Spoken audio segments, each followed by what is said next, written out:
All right. Here we go. So I don't know what this thing is. I think it's a strip show, dance show. Work there, dude. Welcome to DeaconLive. DeaconLive. Welcome back, guys. On today's show, what is the cover your nose trend? Also, new collar workers are being hired, and why are there a bunch of dead robots in the snow? And the future of food shopping. All this and much, much more will be discussed. Welcome to Deacon Live, and for the next 60 minutes or so, we'll get you up to date on the social news and stories that you might have missed over the past 7 days or so. How are you? How are things? How are things going? Are you doing all right? Are you getting along with everyone? That's all I care about. And don't forget, for every podcast we do, we have a matching video over on YouTube. Make sure you like and subscribe over there on YouTube, Deacon Live Podcast, and you can see all the different little shorts we got going on and all the stuff that connects us to you. So how are you? I know I took another, I hear it all the time. I took a couple of days off, and I get held for it. But what's been happening, hold on, let me turn this fan off in the background so... Sounds like an airplane landing. Well, speaking of airplanes, we went to New York City. Well, not New York. We went to Long Island. We went to the state of New York. We went to the city of Long Island, the actual town of Center Reach, Long Island, New York. And the reason why we went there is because, well, as you guys know, we have 22 some odd acres here. We have a whole lot of responsibilities. And one of the biggest responsibilities we have with having animals and stuff is we had an older dog named Cookie. She was the last of all the dogs that we had. Then my wife and I, since we met and got married, we've had, several dogs, and one by one they passed on. And this was the last dog that we have. So for the last year and a half or so, if we couldn't bring the dog somewhere, we wouldn't go anywhere. And unfortunately, Cookie passed away. The week after Thanksgiving. She passed away in her sleep. She was 13 and a half years old. And so I said, prior to that, I said, wife, I said to my wife that I don't want to go anywhere until she passes. And then when she passes, go ahead and punch my card, but let's go ahead and start traveling like we used to back in the day when we first started dating and when we first got married. So she passed away. And so now we're getting our list of our itinerary as far as all the different stuff that we can do and go travel and go see. So one of the things I want to do, I really enjoy her family, her dad's side of the family and her mom's side of the family. Now, both her mom and dad have both passed away. The mom passed away earlier in my wife's life, and then my father-in-law, passed away coming up on 5 years, believe it or not. And you can actually hear him. He was on the show back in 2018, so if you want to go back through the archives of the Deacon Live show, he was a character. He was really, really fun to have on the show, and unfortunately, he passed away. So we still have contact with her dad's side of the family, and he's got a brother up there, Uncle Ken. So we stayed at Uncle Ken's house, which is in Long Island, and it's nice. It's family up there. When you're home, your family is what's the slogan that they say. So I said, babe, for my birthday, let's go up and see your side of the family. Let's go see your mom's side and your dad's side, and just kind of, I haven't been up there in 3 or 4 years, so I really enjoy going up there. The only problem is, we eat so much. It's New York, when you're here, your family, from pizzas to going out to diners, going out to big, huge sit-down restaurants. I mean, there was only one cooked meal that we had at home. Everything else was on the run. We had bagels, we had donuts. Oh my God, Jesus. My whole 30 diet, I know I put back on another 20 pounds. I can feel it. And you can see me here on the video. Look at me. Big old fat head, big old fat face here. Look at me. I know. But we flew up there. We actually flew into LaGuardia, and we rode Spirit Airlines. Ugh, Spirit Airlines. Give me a break. No, they weren't that bad. And if I was to pay $500 for a round trip ticket, I would be pissed. But we found a flight into LaGuardia from Charlotte, North Carolina, for the both of us, $65 round trip. Oh yeah, $65. The flight was an hour and a half long, landed. And my wife was so worried she's like, well, who's going to pick us up? What are we going to do? I said, babe, to fly into where we wanted to was $500 for each of us round trip. I said, this is only costing us $65 round trip. I said, how far is LaGuardia from your uncle's house?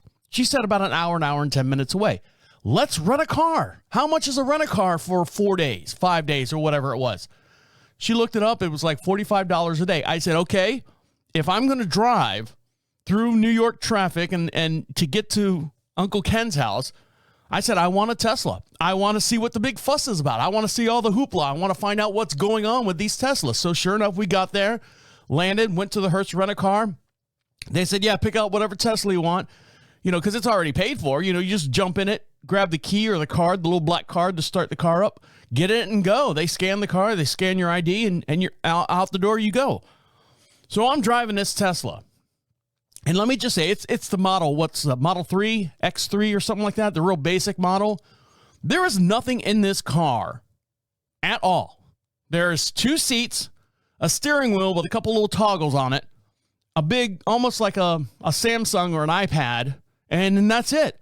There's no flashy numbers, there's no dials, there's no turns, there's no, adjust the AC vents, because if it's blowing in your face, it's blowing in your face. There's no way to move the thing up and down. You can, everything, the windshield wipers, the headlights, the everything in that car is on that tablet. You need to have a co-pilot. If you've never jumped in one of these cars, you need to have a co-pilot to sit there and navigate through that touchscreen while you're driving. Because I'm sitting there driving and my wife's like, okay, how do I turn the AC up? How do I turn the AC down? How do I do this? How do I do that? How do I turn the lights on? How do I turn the radio off? Turn the radio off. I don't know how to turn it off. I'm like, But driving it was weird because when you have a gas car, and I'm not preaching to the choir here. When you have a gas car, you take your foot off the gas, you expect a certain distance that the car will roll, and slowly friction will slow the car down. When you take your foot off this electric Tesla, 100% electric plug-in, whatever they call them, the car immediately slows down. And when I say slows down, almost they call it regenerative disc braking. And that energy goes back into the battery. So you take your foot off the gas. I mean, just in traffic, just take your foot off the gas. Everyone in the car lunges forward because the car automatically starts slowing down. There's no rolling in there. Now, yes, you can turn that option off, but I wanted to get the full effect of it.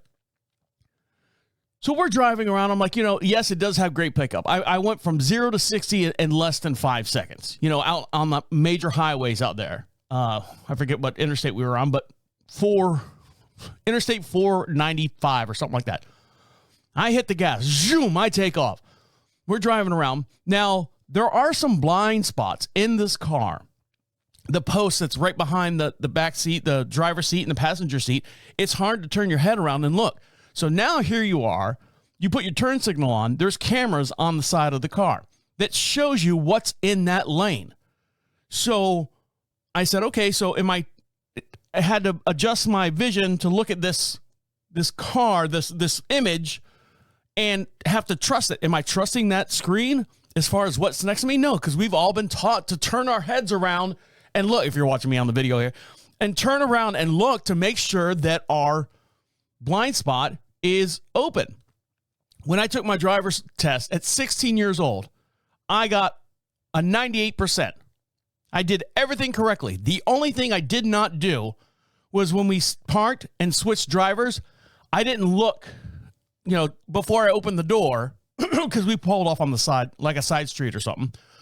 I didn't look when I opened my door to see if a car was coming. I got 2 points taken off of that. That's the only time. So that'll always stick with me. I almost had 100% in my driving, meaning I know how to drive. But I forgot to look when so nervous. I'm done driving, jump out. I didn't look to see if a car was coming before I jumped out. So I've always had that in the back of my mind to always turn and look. This car teaches you not to turn and look. Now we get to Uncle Ken's house and everything's fine. And we're, catching up on everything. We did go over to a relative's house and it was dark. We were going to go to dinner at their place.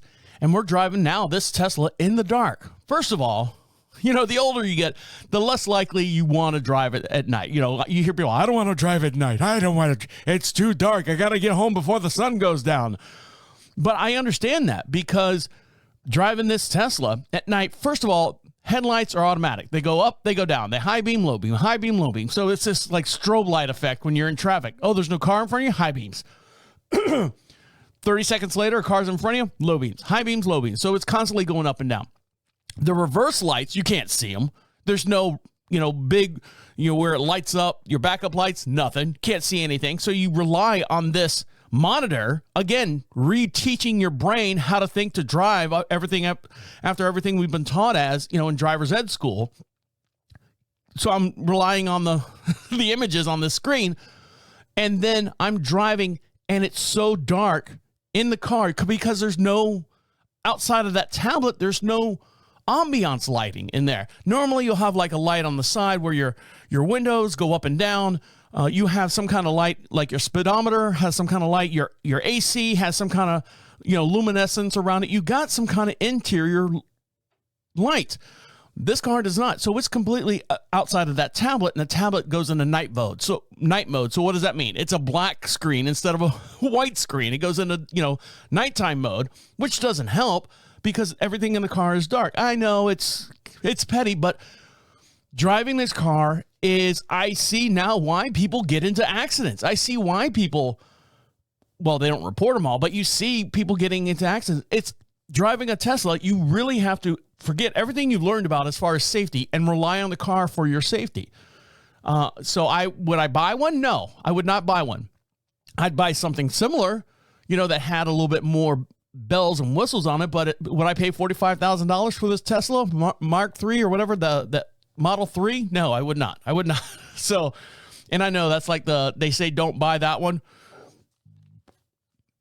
Even the rental people don't want to carry those anymore because they're garbage. And, when you return it, they even said, don't worry about the charge. We'll just plug it up when you get here. Well, they haven't figured out a way to make money doing that. So they just said, fuck it. We'll charge it on the front end. You guys don't worry about it on the back end. All right, guys, we got a lot to talk about, lots to get into. And this couple jumped on a flight and ended up in an island that they didn't want to be at. The flight took them to the wrong place. Now, how do you do that? I don't know. We'll dive into that story and figure out what's going on with them. So stick around. You're listening to Deacon Live right here on Prophet Radio. I'll be right back. Welcome back to Deacon Live. You want to be heard? Well, we'd love to hear from you. And the way you do that to be part of the podcast, each and every podcast that we do, you can be part of that. And the way you do that is go to Prophet Radio, PROPHET Radio.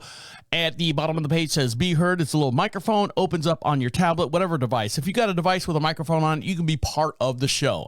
Speak right into it, comes right into our inbox, and we'll play it on the very next podcast. If you get it in soon enough, we'll play it on this podcast as well. And don't forget to follow us on all our social networks over there. Proud sponsors, Prophet Radio of Deacon Live. They've been sponsoring us for at least the last 9.5 years. Actually, 10 years. Next month will be 10 years. We'll do a big party with that. So make sure you stick around for that as well. Now, we just flew back in from LaGuardia Airport, and boy, are my arms tired. I know, bad joke. So I had to throw it in there.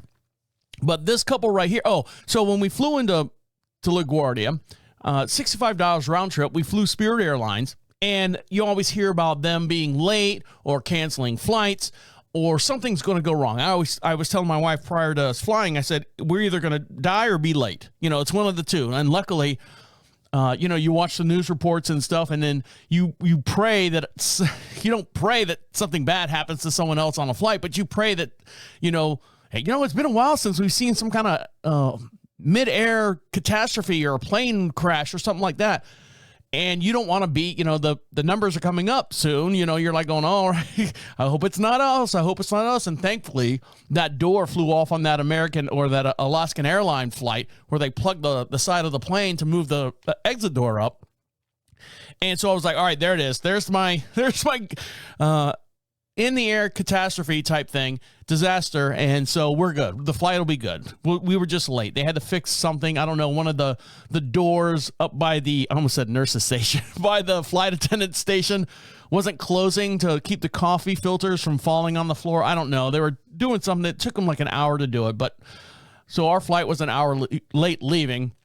And ironically enough, it was 20 minutes early arriving back to Charlotte. And I'll get into the arrival thing here later with my wife driving me crazy trying to get on these stupid buses. But I digress.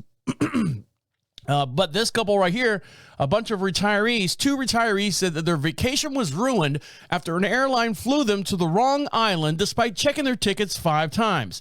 So let's dive into the story and find out what actually happened. 2 retirees were flown to the wrong island by UK-based airline Jet2 after being placed on different flights, even after the tickets were checked multiple times at several checked multiple times.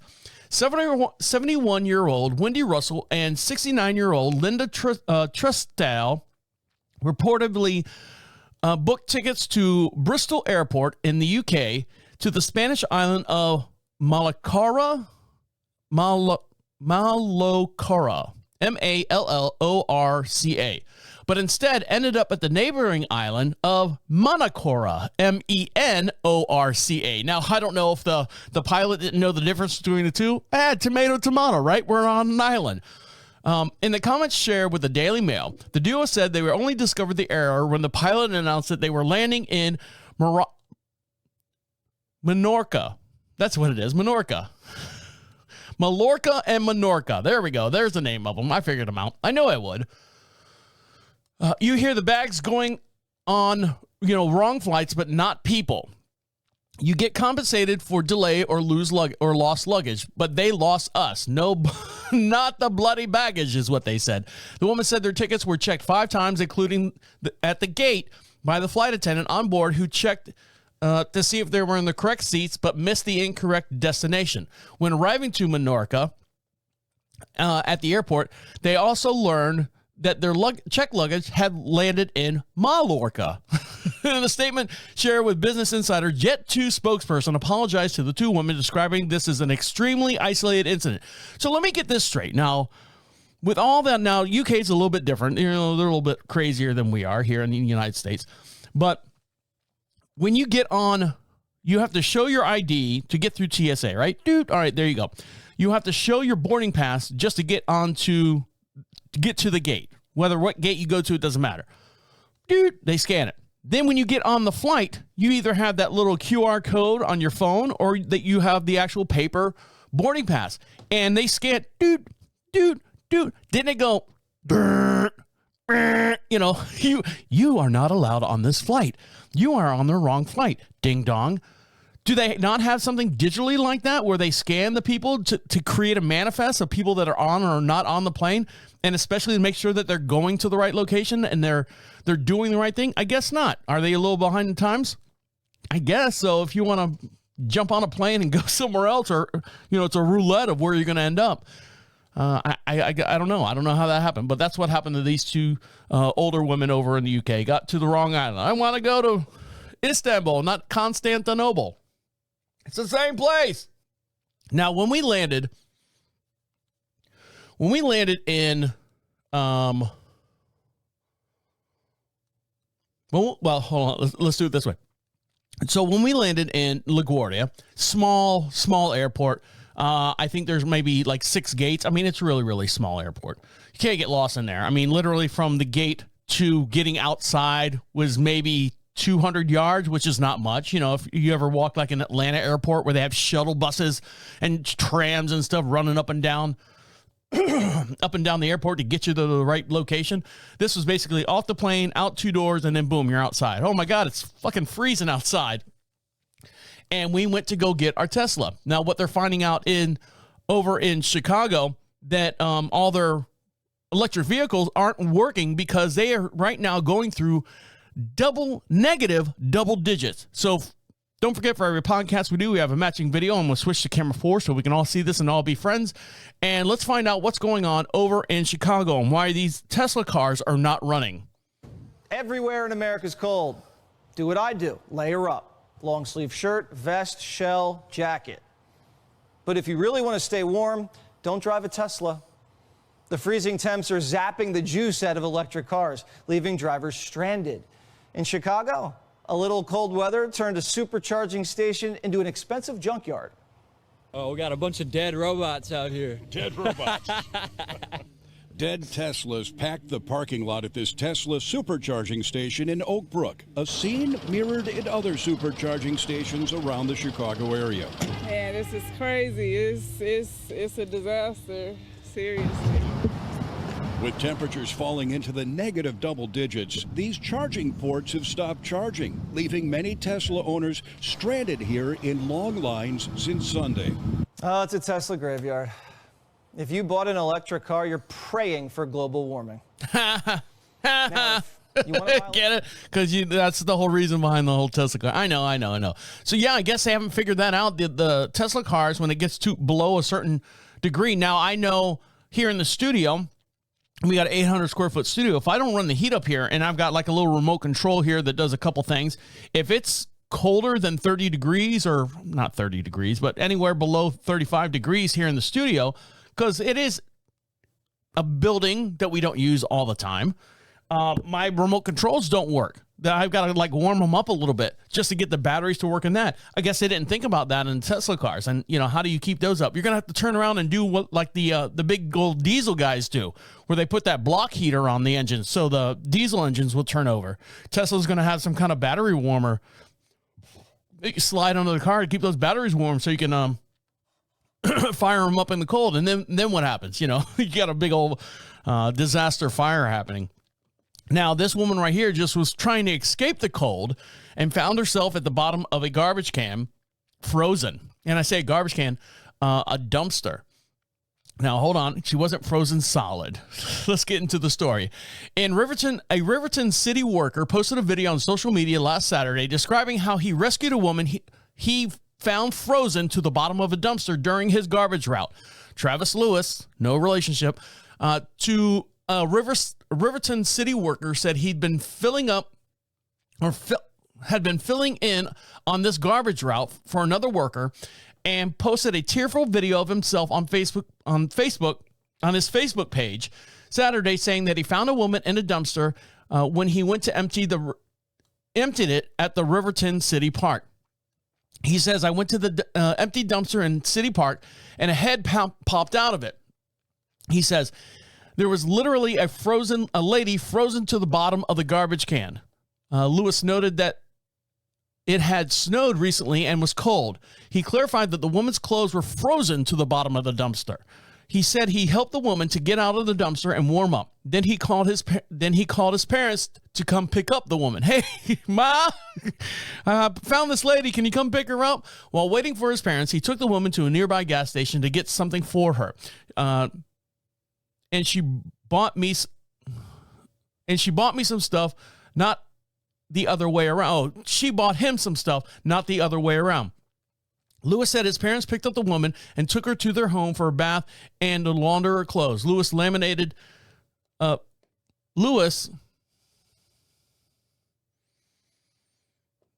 said that Riverton does not have a homeless shelter. On Sunday, Lewis authored another post saying that the woman's parents were looking for her. After his parents cared for the woman, she reportedly walked out of the hospital despite having mental issues, and according to the post, she is not in the right mental state of mind to be on her own, Lewis wrote, the guy who found her in the trash can. Please help me find her again so we can help her before it's too late. So what happened was, this woman, let's go back to camera one, back on me. This woman was looking for shelter, dived into a trash can, trash barrel, something, I guess, big enough to have a body in there. And the juices or whatever slime that's on the bottom of the thing, her coat, her pants or whatever, got wrapped up in that, and then it froze solid. So here she is, she's like a human push pop, one of those push-up pops, stuck in this garbage can because she's frozen to the bottom floor. And she's alive, but she can't get out because her feet are, Han Solo, locked in the carbon, frozen in carbon. That's what she was. And, oh, God, can we do something? Can we help her out? And then the woman took off, I guess. Mental health is what her problem was. And now she's back on the loose again, and they don't know where she's at. So, check your garbage can. Kick your garbage cans a couple times before you throw something in there. There might be a body in the bottom. All right, guys, when we come back, I know I'm a little late on getting on this, but I have an update on it. The guy who jumped over the judge's desk and attacked her, I've got an update on that story as well. So stick around. You're listening to Deacon Live right here on Prophet Radio. I'll be right back. Welcome back to Deacon Live. You want something for free? Well, we'll give you something for free just for listening to us, but you got to do me a favor. You got to go over to Prophet Radio, PROPHET radio.com. At the bottom, actually at the top of the page, bottom of the page is where you can be heard. Top of the page is where you can get yourself some free swag. And you can see all the different programming that Prophet Radio sponsors, all the different podcasts that are available to you as well. Just pick out a little prize pack. I sent some out to California the other day. We appreciate all your listeners out there. Just pick out whatever prize pack. It's not an email grab or anything like that. It's just Prophet Radio saying thank you for listening to us and the fine programming that they're part of here at the Prophet Radio studio. So pick that out. We get some stickers, some magnets, some buttons, all that stuff is over there as well. So pick that out and they'll send it out to you. Now, I'm a little late on this story, but if you haven't heard, it made a little bit of a buzz in the news feed, but then kind of went away. If you're not familiar with what happened, let me do a little recap of what happened.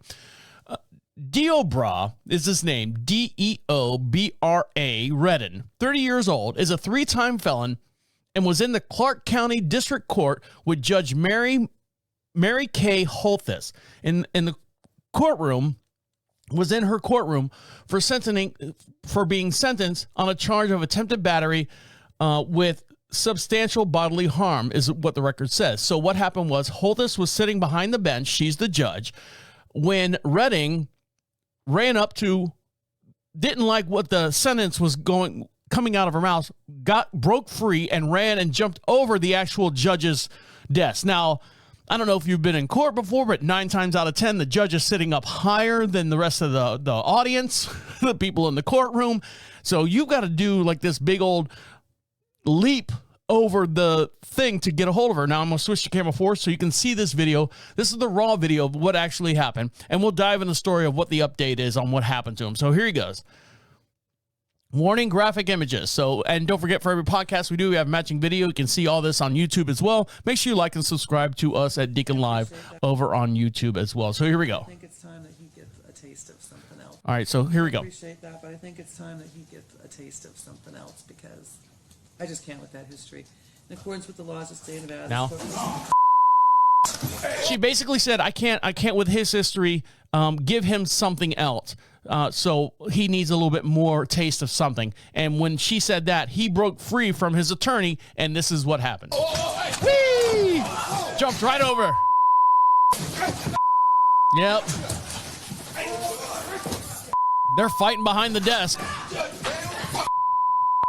Fuck you. Fuck you, bitch. Fuck you. Oh, they're punching the shit out of him. Yeah, oh yeah, fuck you, fuck you. He's fighting back. The person typing's fighting back. Beating the shit out of him. Just to get him calmed down. Jesus Christ. That's a big old jump. That's got to be 8 foot in the air. So the man who attacked the judge in the Las Vegas courtroom last week was back in front of her, in front of the same judge, in shackles and a spit mask. So more on this story. Let's go to this article right here. So here we go. Redden back into Clark County District Court Judge Mary K. Holthus's courtroom 5 days after he attacked her.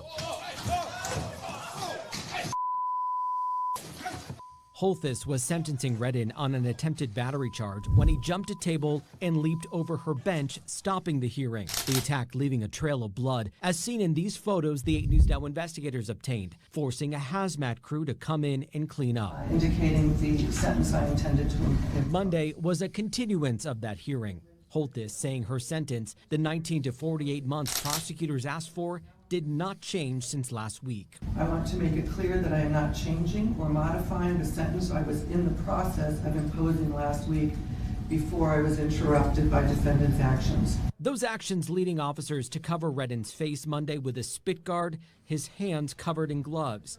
The marshal injured in the attack, who received 25 stitches to his forehead, was not on the job, but appeared looking on from behind the judge's bench. His reactions were not premeditated. After Holthus sentenced her brother, Redden's sister, LaDonna Daniels, stressed her brother's history of mental illness, saying he's diagnosed with schizophrenia and bipolar disorder. Oh, if you look at his eyes, looking through that mask, you can see someone's not behind the wheel of this guy. Mr. Redden. Jesus. That he hasn't had treatment since he left prison in November. It was triggered because he seemed to have been pleading for his freedom. He has been off his psych meds for since he got out of jail, but because he doesn't have an appointment until March. So there you go. She didn't change the sentence. She didn't add anything to a sentence or anything, which, maybe they said it. Let me just go back to me now. Now, maybe, she realized that, hey, look, this guy's got some mental issues. We don't need to put him in any longer than he needs to be other than the original charges. Now, any other judge, or I say any other judge, if they didn't know his history, would have, contempt of court and, another assaulting a federal officer or federal employee or something like that. I know there's a charge in there somewhere. She was kind of lenient on him, but I'm sure she's going to make sure, the 18 to 24 month sentence, he's hopefully he will get the proper care and treatment that he needs, and they'll think about it twice when they let him go and say, hey, look, let's make sure when he leaves, let's make sure he gets into a halfway house or something like that where he can get treatment, and that's the issue. Instead of just turning him loose on the street, like his sister was saying, he hasn't had any medication or anything since he got out of jail in November. And his next appointment was in March. So, of course, he's gone cuckoo. And that's what happened there. Oh, Jesus. But, I mean, just a leap alone, that over the judge's bench, that was man, he should try out for the NBA. No, they got enough problems over there, don't they? Now, someone who's getting into a lot of problems right now are people with college degrees. Why? Because they can't find jobs. The millennials say, I can't work. I go to school and do all this stuff, and I can't find the proper job. Well, what's happening right now, there's a new phase that's been going on called hiring a new-collar worker, which means they have no degree. New-collar workers' jobs describe a highly skilled employee, and it comes with salaries at the top of the wage scale, but it does not require a college degree. Fields such as healthcare, engineering, technology, and software are some of the industries looking to hire new-collar workers, according to job search on monster.com. Between continuing education courses, online classes, and certification programs and boot camps, there are more opportunities to get up to speed on the latest technology and get your foot in the door. The labor market may be cooling off, but there are opportunities ahead, especially for what they're calling new-collar workers. These so-called new-collar worker jobs typically require a highly skilled person, often comes with salaries at the top half of the U.S. wage scale. Now, the term was coined nearly a decade ago by Rini Rometty, former chief executive of IBM, to describe a slew of positions being created in the demanded advanced skills, but not necessarily a higher education. New-collar jobs may not require traditional college degrees, she wrote in 2016, which matters most is that these employees with jobs such as cloud computing technicians and service delivery specialists have relevant skills, but often obtained through vocational training. Indeed, a 4-year college degree has been,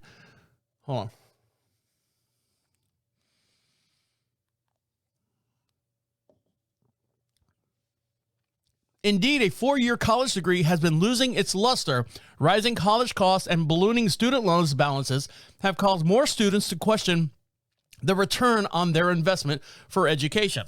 As a student looks for a more direct link to the workforce, there is a shift towards a shorter-term programs, according to Doug Shapiro, executive director of the National Student Clearinghouse Research Team. To be sure, there still is a value for a 4-year degree. Expert Vicky Salami, career expert at Monster.com. However, technical training is on a ramp up in some areas such as healthcare, engineering, software, and technology. So, I mean, that's a good thing. I mean, when you're out there, you're like thinking, let me go back to me now. You're thinking, I need a 4-year degree. Yes, you need a 4-year degree or some kind of degree if you want to be a doctor. You need, you can't do vocational training. You can't work part-time at a food store and go, well, I know how to do that. I dissect, a butcher. A butcher, believe it or not, they make great money. They make awesome money, and they have the best cuts of meat. But it's a vocational training where you learn on site. You learn everything. But, doctors, lawyers, what the law requires you to have some kind of education to hold, when you're up there holding court, they want to make sure that they maintain a respectable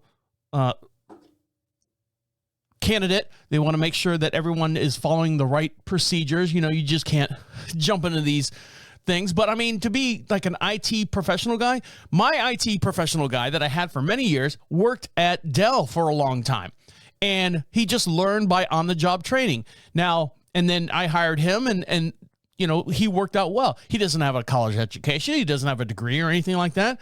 But I trust him more than I would trust someone coming out of school with a 4-year degree in the same field, because he's got more hands-on work than coming into a workforce with theories and what's the word I'm looking for? Most of people don't have hands-on training, so they're coming in with theories and ideas to fix things. Now, that's great for business school, that's great for whatever, but yeah, the new-collar worker is the next shift out there. So if you think you can't get a great job, look into those. I know there's a whole bunch of online courses. You can get certifications and things like that. EMTs, I know they make a great lot of money. They make a bunch of dough, but yeah, it all depends on what field you want to go into. So you could do radio just like me. It doesn't take any brains at all to do this right here. Believe me. Actually, it does. It takes a little thing. I actually had I'm going to cut this out. Never mind. We're not going to talk about that. So it's harder than it looks for sometimes. All right, guys, when we come back, something that's getting easier for us is shopping for food. And what does the future look like when you go into those new grocery stores and you're walking around and buying stuff and sticking it in your car? What's going to happen? What's it going to look like? And we'll dive in that story when we come back. So stick around. You're listening to Deacon Live right here on Prophet Radio. I'll be right back.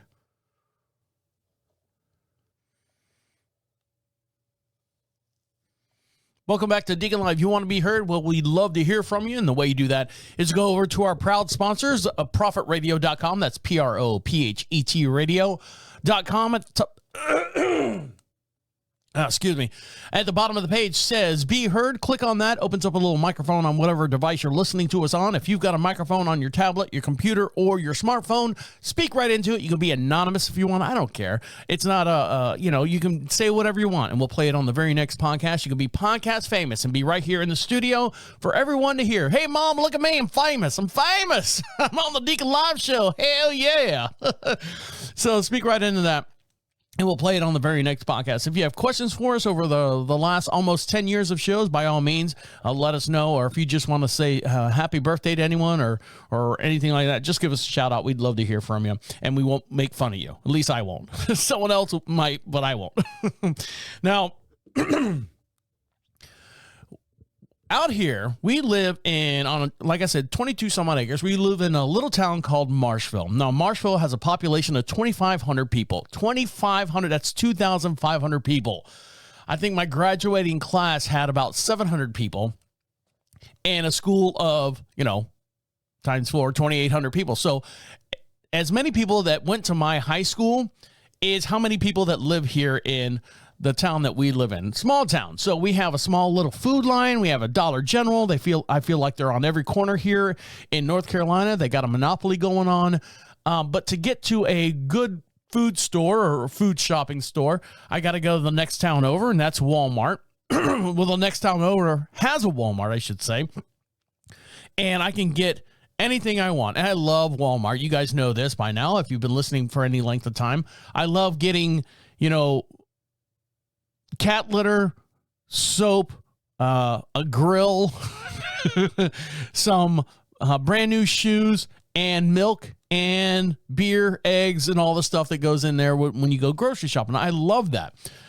And you go, now they got the self-checkout and everyone's complaining about the self-checkout. No, if I'm going to scan out, I know what I can do better. I know what I want to bag better and all that stuff. Even when you put it on the conveyor belt and there's a cashier there, they're always sticking it in the wrong bag. You're like, no, I need that and that. I'm very controlling like that. I know exactly where everything is in the store. I know exactly the way I want my grocery bags filled up in a certain order. But this company right here, a U.S. grocery chain, is eliminating all plastic shopping bags from all of its stores. So let's dive into this story and find out who that is. Aldi, A-L-D-I. I don't know if you guys have that anywhere in your location, but they have 2,300 stores in the United States. The retailer announced it's at the meeting. The retailers announced in a meeting that ends. God, who wrote this sentence? I'm going to read it to you, and you tell me if this sounds. The retailer announced meeting its end of 2023 goal last week. It sounds like AI wrote the thing. Anyways, adding that the action will nearly save 4,400 tons of plastic from going into circulation each year. So eliminating plastic shopping bags in our stores, transitioning to an environmentally friendly refrigerant system will not only help us protect the environment, but also help us reduce the cost, and then we'll pass it on to our customers. The Aldi CEO, Jason Hart, said in a press release, these decisions help our customers to feel good about shopping at Aldi's, and our employees feel proud about working there. I don't know if you've ever shopped at Aldi's before. Let's bring it in a little bit. If you want to come in, if you're watching me here on the video here on YouTube. Aldi's is okay, but you are at the mercy of what they have. So, for example, they have meat, they have fish, they have chicken, they have all the proteins and stuff, but they don't have the cool stuff. Like, they don't have like Doritos, buy one, get one free. They don't have the Jimmy Dean sausage or whatever sausage that I get. They got some kind of generic sausage. It might be good, it might be bad. I don't know. I haven't bought it there. They don't have like the cookies and the cakes, and they don't have all the mainstream, staples that you would find at, Walmart. All right. So I don't want to buy something from a company that I've never heard of, because then that's when you start seeing news reports about salmonella breaking out. And, if you have Lucky Crunchers crispy treats and you bought them from Aldi's, there's a salmonella outbreak or something. I don't know. I just made that up, but it seems like that's what it is. It's all these little small mom and pop shops that are getting their products out, which is great. Support the mom and pop shops, but Aldi, the variety is not there. You're kind of limited as far as it's like a small Costco. If you've ever been to Costco, everything's made in bulk. It's all bulked out on the shelves and stuff in boxes. And that's what they say. Plastic bags were previously available to customers to purchase at Aldi's. Cloth bags remain still available to purchase for customers who forgot to bring their reusable ones. And shoppers who wish to use the shopping carts at Aldi's, I don't know if you know this or not, you have to put a quarter into the slot to unlock the shopping cart. It's kind of like, I think they do that at a lot of airports and stuff with luggage baggage carts. And then you receive that quarter back once you turn the shopping cart in. A lot of people just leave the quarter in there. It's a quarter, What goes around comes around. Aldi employees do not bag your groceries for the customers, but the customers who find empty cardboard boxes around the store can use them. Similar to, like I said, like Costco or a Sam's. Along with eliminating plastic bags in all of its stores, Aldi's also announced its goal to use natural refrigerants in all the U.S. stores by 2035. It keeps the products fresh while supporting a healthier planet. The goal would help Aldi save nearly 60% of the potential carbon emissions each year. Now, so that's great. I don't mind sticking my food stuff in a box. I'd rather that sometimes, because you start putting a couple jars in those really, thin bags. You're worried about them breaking out. So what do? You bag one, bag two, bag three. Now you got a triple bag. Now you're doing 3 times the bad stuff to the environment. So if you got like boxes and stuff, you just want to throw, a carton from the shelf, and you want to throw all your glasswares in there, that's fine. Because here on the property, we don't have garbage pickup. We just put it up there and burn it, and it goes right back into Mother Earth. So that's how we're supporting our planet.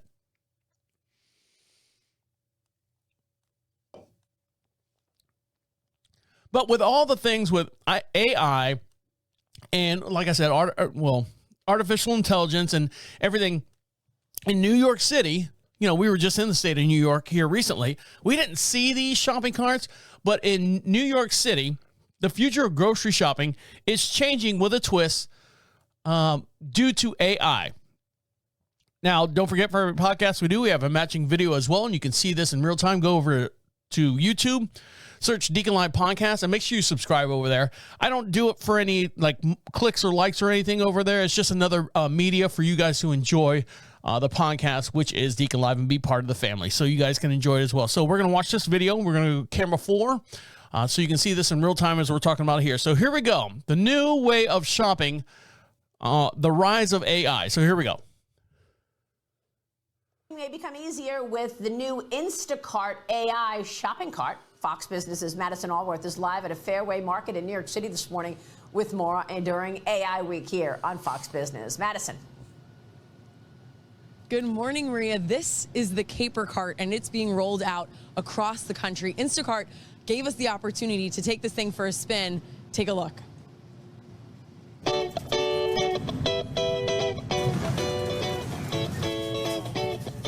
I'm at Fairway Market, and I have the new Caper Instacart Smart Cart, AI powered. I got David here with me.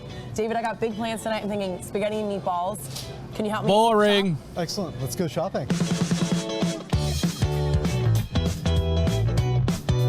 What is this cart going to be able to do when I pick up my pasta? So the cart is equipped with a number of sensors, camera sensors pointing at the basket, as well as a weight sensor, and it's the fusion of those sensors in our AI-powered technology that enables the cart to recognize items directly as you drop them in the cart, and then place the item on the screen so you can keep track of your spending. I'm going to put this in here. So what she has here, let me pause it real quick. So what she has here, she's got an all-plastic shopping cart, and it's got like a couple cameras in the front, and then on where you normally will put your child, you know, kicking and screaming and stuff, there is a tablet, kind of like in the Tesla, but a little smaller. And what it does is it gives you a running total. When you put something in the cart, it scans it automatically. He said there's like 4 or 5 cameras in the shopping cart. Somehow it finds that barcode, scans it. It gives you a running total. It'll also let you know if you got like coupons and stuff available. It'll also weigh your produce, which I'm like, all right, come on. But here, let's continue this video. That is amazing. That is so cool. You have your total as well as your savings. Tell me about the scale system in the cart. You hit the Add Produce button, and then you have 2 choices. You can either type in the code or the name of the product. All right, we got it. Beef steak tomato, okay. And now I'm going to put it in, and it'll weigh it right here. That's right. We'll weigh it directly in the cart, and you can see just how sensitive this scale look at is as it weighs the tomato. Talking about less than a pound. And go, I think I'm ready to check out. Should we do it? Wonderful. Let's do it. So they're going to check out. And to check out, there's a barcode that appears on the little tablet that's on the shopping cart. The lady scans the barcode itself, shows her a total on the screen, just like at a regular that was grocery store. Exceptionally easy and incredible to see in action. Next step is obviously making the dinner. Any chance that the AI could help me with that? No. It's coming up. Dummy. So there you go. You've heard about it. Let's go back to me now. You've heard about the stores. I think there was a Amazon store where you put stuff in your shopping cart and you walk out and it automatically scans everything all at once. This is another level of that. They're trying to do it, and they're at the Fairway stores in New York City.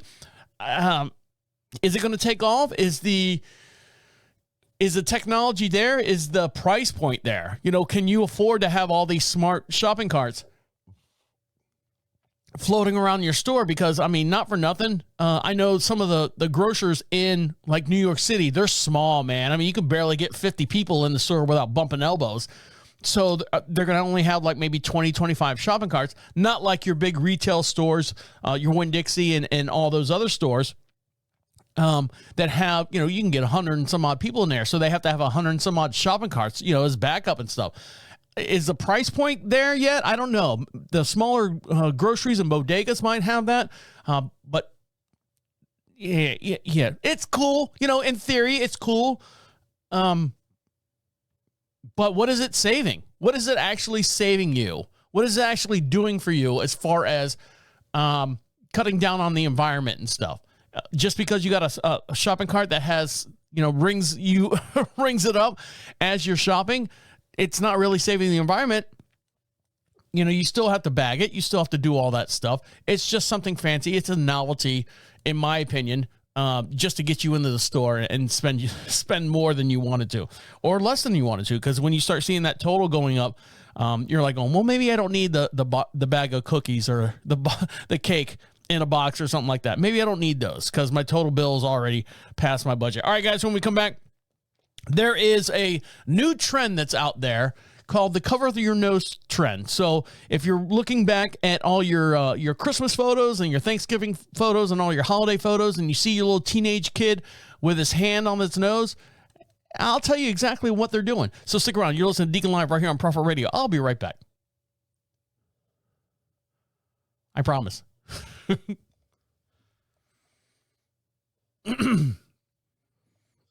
Welcome back to Deacon Live. Make sure you follow us on all your social contacts. And the way you do that is go over to Prophet Radio, proud sponsors of Deacon Live. That's PROPHET radio.com. At the top of the page says social contacts. And you can see all the links that links us to you and you to us as well. Make sure you follow us on Facebook. Make sure you follow us on Instagram. Make sure you follow us, yes, TikTok. And TikTok as well, YouTube, and all the different platforms that you can find the Deacon Live podcast. Make sure you like and subscribe over there as well. We'd appreciate that. And if you want something for free, make sure you get that over there while you're over at prophetradio.com as well. Fill out that little form. It's not an email grab. Just their way of saying thank you for listening on to all the fine programming that they broadcast out of the Prophet Radio studio. Now, let's see. Where are we going? My birthday just passed, by the way. Thank you for all the cards and all the the sympathies and everything like that. But I do a lot of my shopping on Amazon. I ask for a lot of stuff. I say a lot of stuff. My wife goes, well, what do you want? I go, well, I want this. She's like, look for it on Amazon, find it, and then send me the link and I'll buy it for you. Well, that kind of takes the surprise out of stuff, but still. I'm hard to buy for, and I pick out exactly what I want, and then, give her a list of like 15 things, and maybe I'll get 5 of those. Great. Bonus for me, right? But with all the people that are using AI and the chat GP and the autofill and affiliate programs and was it drop ship and all the stuff that people are trying to make like side money and all the stuff from Alibaba, and they're buying it from here, and then all they have to do is put an ad or something on Amazon and then put a description, and they don't have to warehouse anything. I've looked into it. It's quite a setup. It's quite a gig to do, but it takes a lot of work to do. And I don't have time to sit there and figure all this shit out. I'd rather just sit here and talk to you guys. But right now, Amazon is being hit with a wave of AI generated listings. And what's happening is, let's say you've got a chair or something like that, and you tell AI to put in, hey, this is a whatever chair and something like that. AI has its own standards and will actually put in the description of the item.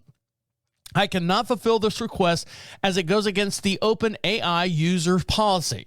So, let me explain what's going on.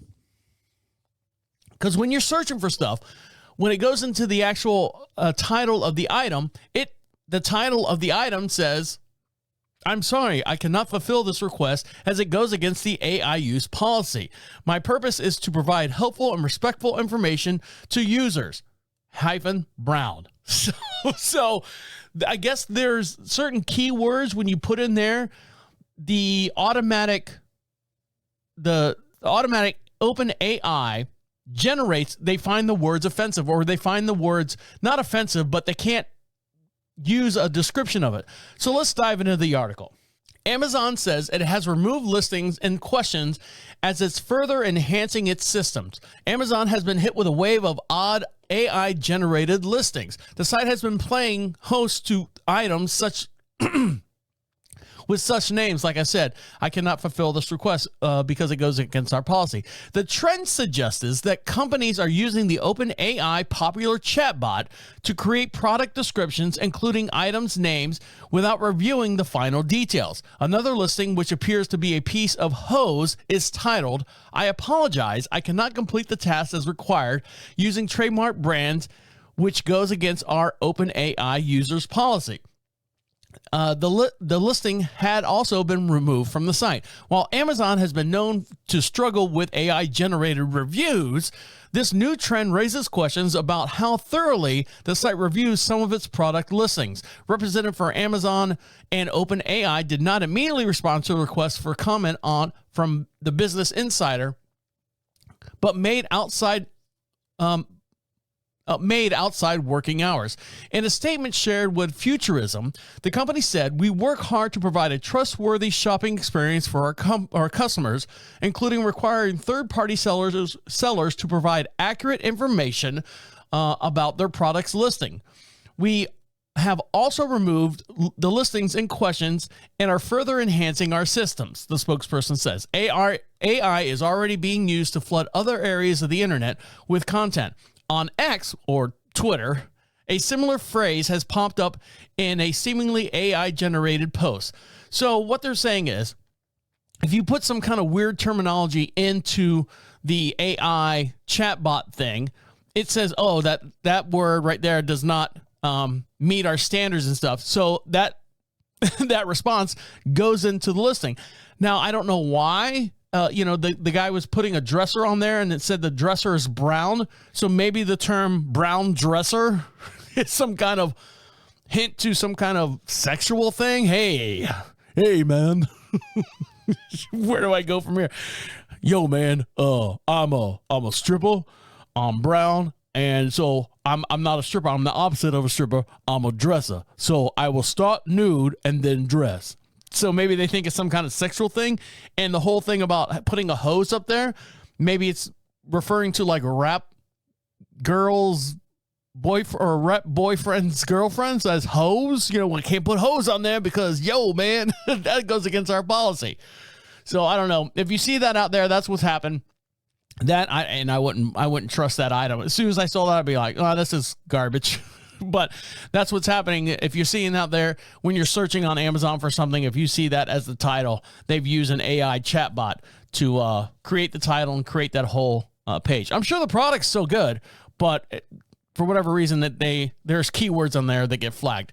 Now, something that's getting flagged right now, we're coming out of our holiday season and we got Valentine's Day coming up here shortly. We had MLK Day the other day. That's why we went to New York. My wife gets an extra bonus day off. So that's why we traveled to New York, spent 5 days up there, which was great. Saw family and stuff, flew Spirit Airlines, drove a Tesla. Hate the Tesla. Don't hate Spirit Airlines, but still. But part of that is that whole trip is taking pictures. And we took family pictures with everyone. You get updated on family pictures and who's gotten larger, who's gotten smaller, whose family's, got another person in the family or someone who's lost someone in the family is not there anymore. But anyways, everyone takes pictures. Now, what's trending right now is this nose cover trend amongst young people. They're doing it during their family photos is a mystery, but now has been explained.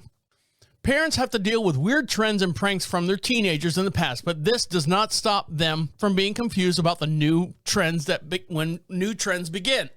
When new trends begin. The latest trend has a lot of adults scratching their head of what it might mean. So Gen Z kids everywhere seem to be hopping on this trend, including Tyson Fury's 14-year-old daughter, Venezuela, who has seen covering her face in a family picture posted to her mom's Instagram page. This particular incident has left parents confused about by the move pulled by the girls. And if you can see here, if you're watching us here on the video, so here's the girls, and basically they're looking down at their phone and it looks like they're scratching their nose, being inconspicuous, but they're covering their nose and their mouth for the most part. They're not covering their eyes except for this one ding dong right here. So what are they actually trying to tell the parents?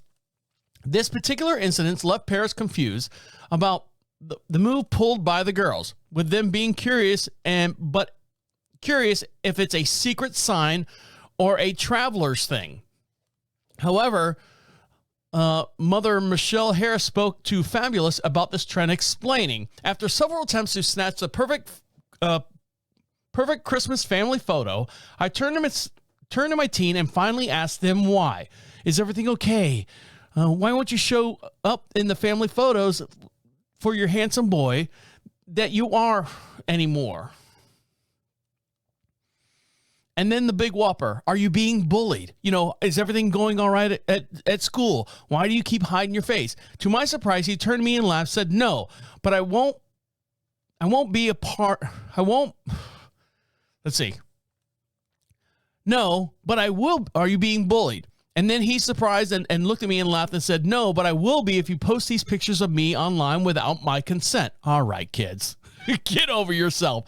Harris continued to say he went to explain on how the nose cover is just a signal to the peers that they won't be caught slipping, quote unquote, slipping, which eventually translate to meaning off guard. So essentially the nose cover, for the most part, is just a way of being, a way of avoid being targeted for ridicule in their digital spaces with friends. Ultimately, it looks like a way to be, it looks like it's a way to get out of being teased by your friends in a group chat, which is completely understandable as parents tend to want to capture and post everything. Parenting experts and founders of the Carol app, Holly and Amanda Jenner, also spoke to Fabulous and explained why this is popular among teenagers and exactly what parents can do to support them. Amanda Jenner explained, using the cover is the only way that they can remove themselves without actually upsetting their parents by refusing to be in the photo.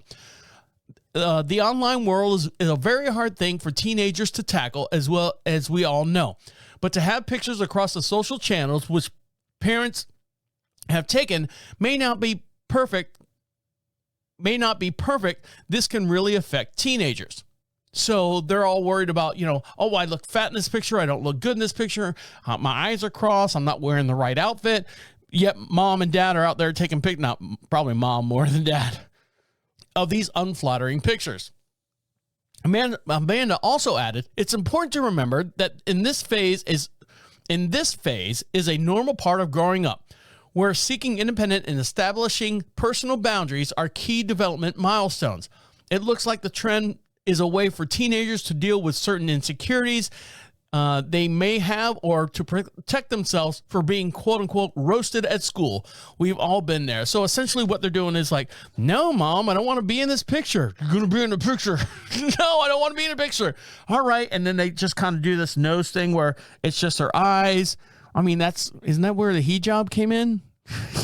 You're only allowed to see the eyes or something like that. I don't know. There's a religious thing there, but that's what kids are doing. They're putting their hands on their nose going, yeah, go ahead and take the picture. 1, 2, 3, smile. All right. But then they have to take yearbook pictures. Is everyone going to be sitting there on the yearbook pictures with their hands on their faces? Those are horrible in themselves. Those are the ones that they need to cover their faces on, because God knows, I know a lot of my high school pictures and junior high and elementary, my primary school pictures would come back and haunt me. I had spiky yellow hair at one time and braces. Ooh, I was a big old dork. But, you grow into a butterfly after that, or a swan, depending on, who you believe in. All right, guys, on that note, I'm going to let you get back to enjoying the rest of your day. Make sure you follow us on all your social networks. The way you do that is go to Prophet Radio, PROPHET radio.com. Get yourself something for free over there. We'd love to hear from you as well. Click on Be Heard. Speak right into that. It's anonymous. You can be anonymous as well. And it comes right on the very next podcast, and you can be podcast famous, joining us here in the studio at any time. And all right, guys, my name is Deacon, saying goodnight and goodnight. Wait, come back. The absolute end. Écoute-moi.